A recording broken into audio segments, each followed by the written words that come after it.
Welcome to the world of animal allies, the doctors, volunteers, pet owners and other surprising visitors who are out there making a difference.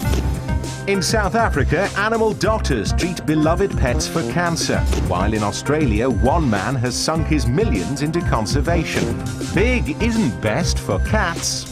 This week's How To looks at weight loss, and Animal World investigates bees trained in the battle against terrorism.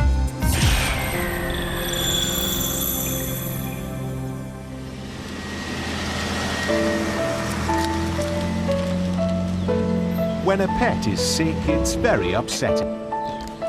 Animal doctor Marie Pagita knows this only too well. Her South African veterinary practice keeps Marie busy day and night, 7 days a week, helping ailing animals and their anxious owners. Now she's in their shoes. Her own dog, 11-year-old pedigree Ridgeback Misango, has cancer and needs specialist treatment. Despite her hectic schedule, Marie takes time to travel from her home in rural Stellenbosch to nearby Cape Town every few weeks. Marie, hi. Hi, Milan. Good to see you. Yes, today. hi. Tell me, how is it going? Well, after our last treatment, we were having a little bit of muscle weakness, and he developed quite a bit of diarrhea. But his appetite is fine again now. He's still trying me on because he says premium quality dog food on its own is not enough. He wants cooked diet. He wants his chicken and rice. Yeah. But he's sleeping well, he's happy, everything is fine at the moment. For animal lovers, a diagnosis of cancer is scary enough. Learning their pet will have to undergo chemotherapy makes it even worse. Marie might be a highly trained professional animal doctor, but at heart she's just another dog owner worried about her beloved pet. And while treating animals with chemotherapy is becoming increasingly common, it wasn't an easy decision for Marie to make. I think because as humans are so scared of cancer ourselves, we always take it very badly when we are told that our pets have cancer, and how to deal with it, and all your emotions going this way and that way. And I started thinking, what was I going to do? Because I think cancer we're all scared of, and because he's an old dog, one tells yourself, I'm not going to put him through treatment. Because also we don't know how our pets are going to take chemotherapy. Dr. Tanya Schoeman knows too well pet owners' fears of chemotherapy. She specializes in diagnosing cancers in animals, and a big part of her job is helping pet owners overcome those fears. First of all, accepting the fact that cancer is a disease and not a death sentence is the first thing. And we need to try and tell them that animals tend to have lesser and fewer side effects than humans do, because very often they realize that chemotherapy causes hair loss. Now, in animals, that's an extremely rare complication. So the doses and the type of drugs used in humans are slightly different to the drugs used in animals.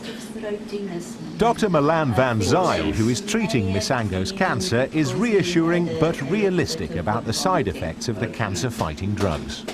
And also you might find his last treatment is quite harsh as far as the effects on the intestinal tract is concerned, and that might extend quite a bit up. So you start thinking, but why am I doing this to my dog? I'm doing this to my dog because I want him to be with me for as long as he possibly can. And then someone would say, but aren't you being selfish?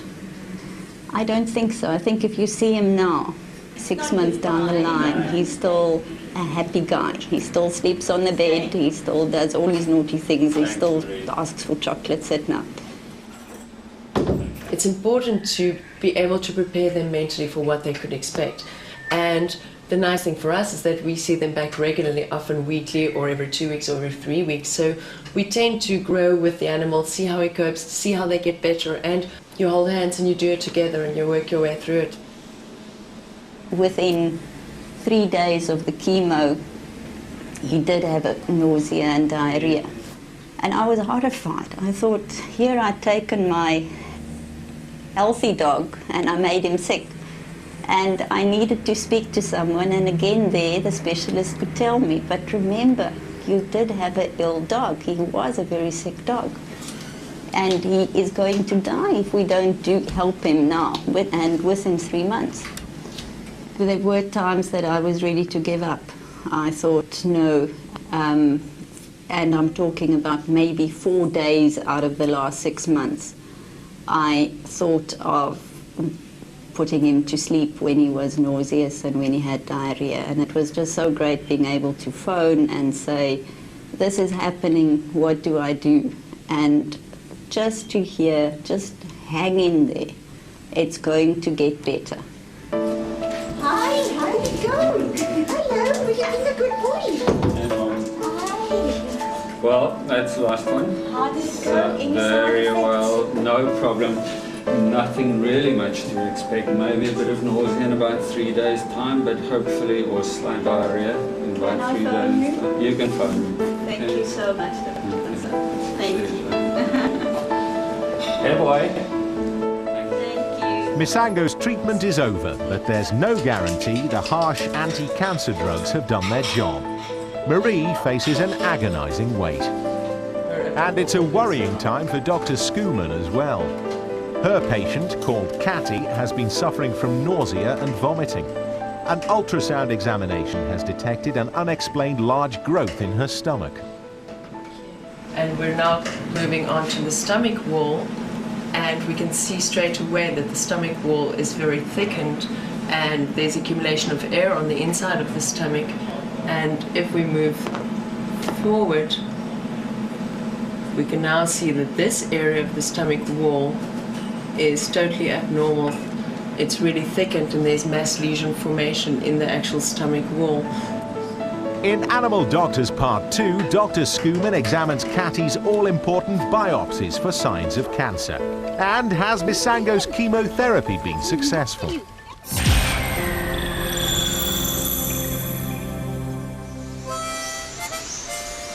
Animal helper Dr. John Wansley is a man who puts his money where his mouth is. This former professor of mathematics and self-made millionaire pours his dollars and cents into saving Australia's native animals. I left home at 16 to make my fortune to do this, and I found making money fairly easy, and by the time I was about 24 I'd made enough money to build Warrawong Sanctuary. Warrawong was John's first animal sanctuary. Today he has 4 sanctuaries and has turned his passion for wild ideas into a green business by listing his company Earth Sanctuaries on the Australian Stock Exchange. We buy land, we fence it with feral-proof fencing, we eradicate the feral, we put back the wildlife that used to be there. We just manage our land, we just look after our shareholders. Our job is to save wildlife and make sure that people that invest in us are happy with investing in us. Australia holds the sad record for the disappearance of 1 in 3 mammals in the world. Yet for John and his shareholders, encouraging investment and conservation has been a hard road. White Australians, as a race, have the worst record in the world for wildlife management since life began on Earth. We're the absolute vandals of conservation, if you like. And it's interesting, but because we've sort of didn't see, because our animals are nocturnal or something, because nobody noticed them disappearing, we didn't seem to realise it. We've actually put across the story that we're good at conservation and we're not. In fact, Australia is the worst in the world. Earth Sanctuary's project manager Greg Martin is John Wansley's right-hand man out in the field. His time is taken up rehabilitating the land and keeping a watchful eye on breeding programmes. The birth of this young bilby and other near-extinct species is the result of his hard work. Unfortunately, these are pretty well gone. There's about 5,000 of these left. We've got a breeding program here and they're doing pretty well, actually. He's a little bit scared, but he's doing okay. Okay. The bilby once covered most of Australia. Now, seeing them in the wild is highly unlikely.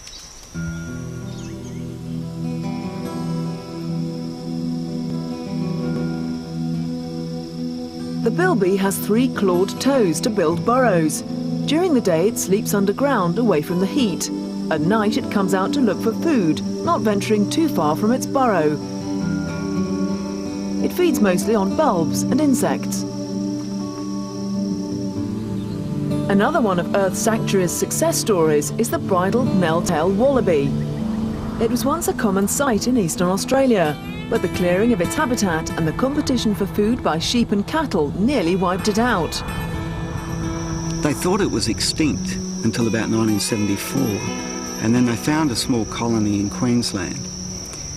When we got ours about 2 years ago, the numbers were around about 700 animals. Now I understand they're up to nearly 1,000 now. But if you compare those to, say, the panda bear, the figures of those are somewhere nearly 2,000 animals. So our bridled nail-tail wallaby is a lot rarer than the panda bear.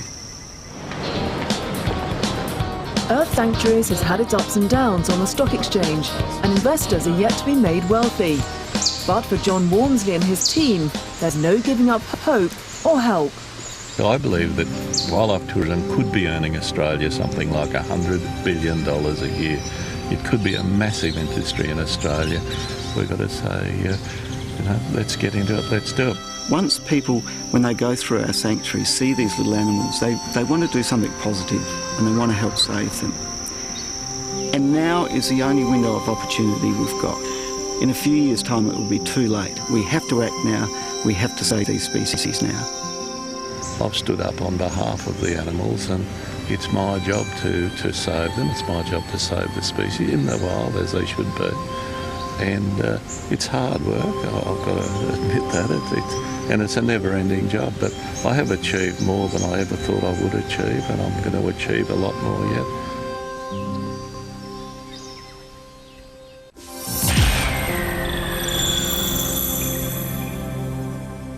Tegan may not look like a fat cat, but she's edging towards the chubby side.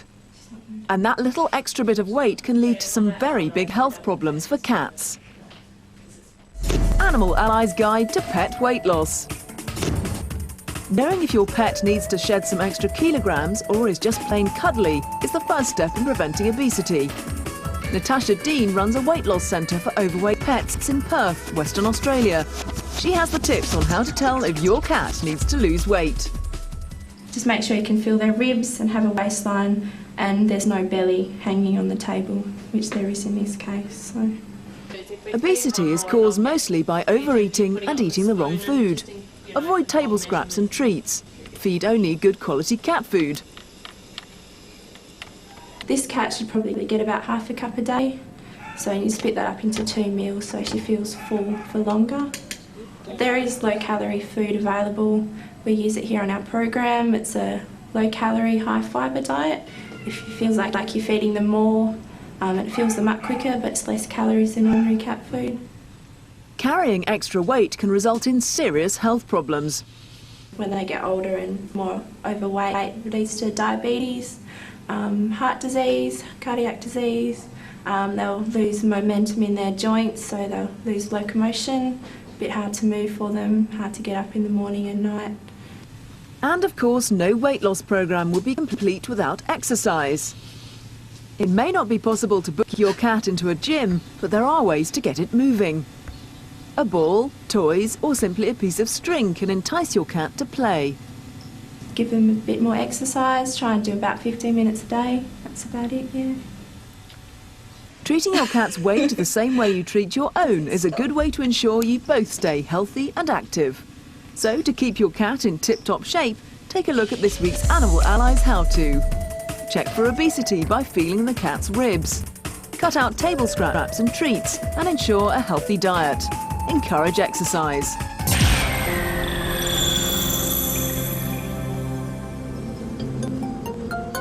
The humble honeybee is set to take the sting out of international terrorism. Former beekeeper at the British Agricultural Research Institute, Peter Tompkins has been brought out of retirement to groom these special bees for an important task. Here at the Institute's research centre in Rothamsted, the bees live a life of luxury. They're housed inside, away from predators, and eat nothing but the best fresh pollen. Life may seem easy for these bees, but they're actually involved in highly dangerous and groundbreaking work. One of the vessels contains a small amount of explosive material, and the vapours will fill the vessel. And what we're going to do is sample the vapours like this. They will respond by extending their proboscis or tongue. Bees have a highly acute sense of smell, and that's why they're being used in the fight against terrorism. British company Incense Limited has designed a machine which uses the bee's sense of smell to detect explosives and other odours. John Wilkins is the project's senior scientist. We have been evaluating many applications.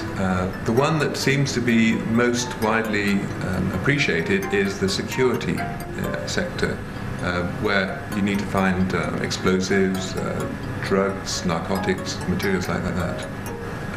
The initial response is invariably giggle factor, because they can't believe that we're using bees in this way. But once we've demonstrated the technology, people rapidly become enthused by the possibilities that it offers.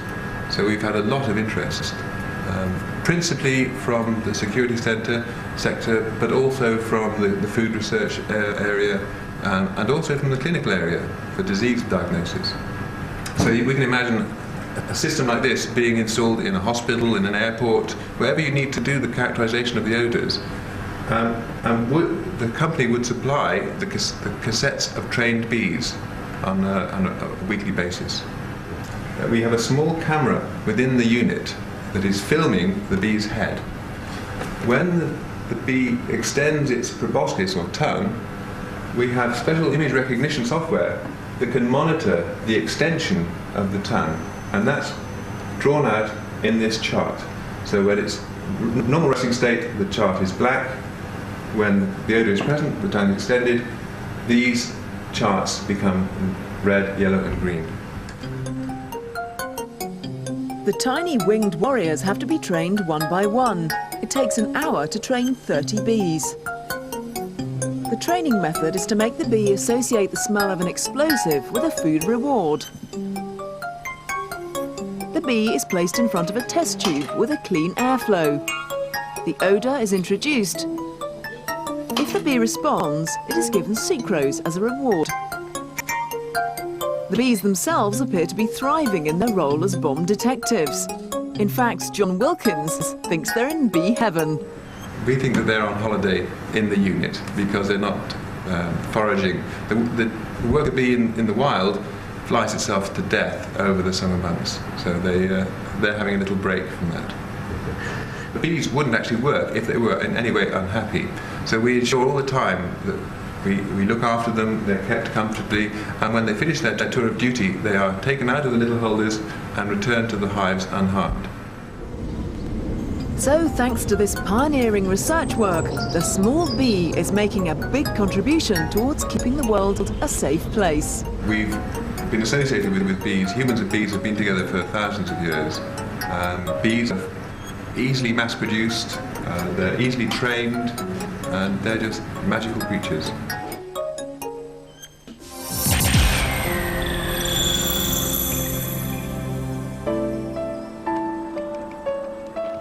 Marie Pagita is waiting for test results for her pedigree Ridgeback Misango, who's finished 6 months chemotherapy for cancer.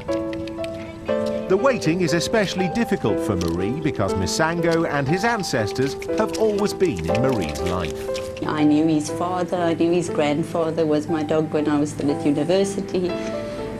His great-grandmother was our mascot when I was in primary school, so he's just very special from that side, but also he just has such a great character and personality himself. While they wait, Misango's specialist, Dr. Tanya Skuman, has another patient needing help. She's taken biopsies from the stomach of Catty, a 10-year-old longhair, and is looking for signs of cancer.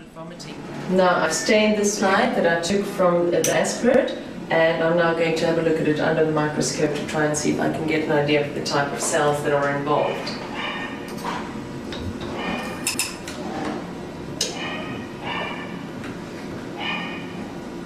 What we have here, unfortunately, is a tumor. Now, even though it is a tumor, it's not entirely bad news because this tumor is actually very treatable. So chemotherapy would be the treatment of option. In this case, you wouldn't necessarily want to go and excise that surgically because it involves the whole stomach wall. But chemotherapy would be a good option, and cats tend to handle it very well, and they tend to respond to that very, very well. It's the moment of truth for Marie and Misango. It's the final critical examination by specialist Dr. Van Zyl. The lymphoma is definitely completely under control, no sign of it enlarging. The adrenal tumor should be considered controlled or currently insignificant and not a major problem. What can we expect in the next few months or the next year? We theoretically, if we look at published survival figures, then we could look at about a year before any problems start up, which would take Misango probably quite close to the end of natural lifespan, won't it? Yes, more or in less. fact, by then he'll be 110. I hope and I believe that looking after him properly, you should be able to ask me again in 6 months' time, how's it going? And I'm sure it'll still be going fine.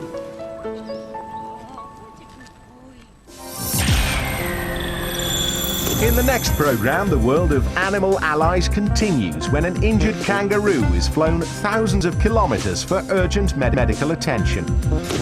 And Animal World travels to Madagascar, the only place in the world where the dancing lemur lives. There are ways to make it